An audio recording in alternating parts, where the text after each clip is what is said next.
Hello po, magandang umaga po. Tapos sa inyong lahat. Ako po si Imelda B. Castillo ng Trece Martires, Cavite. Ako po ay nakatanggap ng GoBox no ako po ay mag 14 years old. Ako po ang batang pasaway noong kabataan ko po. Ako po yung batang lagi naglalayas. At isang beses po ako po ay nakakita ng nagtitipon at ako po ay inibitahan na umattend po doon.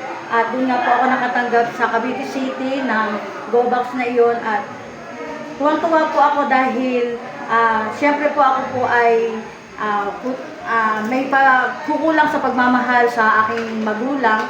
At nung ako po ay nakatanggap ng regalo na iyon, tuwang-tuwa po ako dahil doon po sa GoBox na iyon may nakasulat po doon ng bata na sumulat. Ang nagbigay po noon, ang sabi niya ay mahal na mahal ako ng Panginoon, ano man yung kalalagayan ko.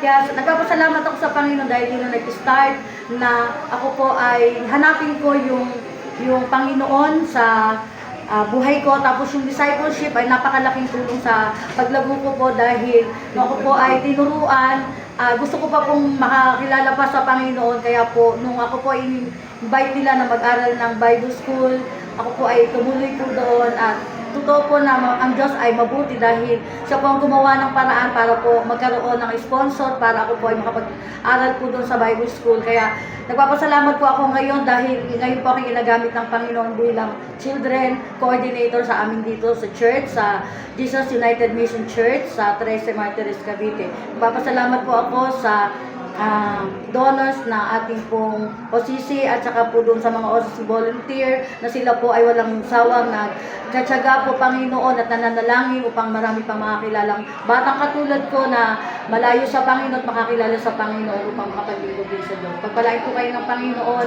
at ang blessing po ng Panginoon ay sumaining lahat. Salamat po.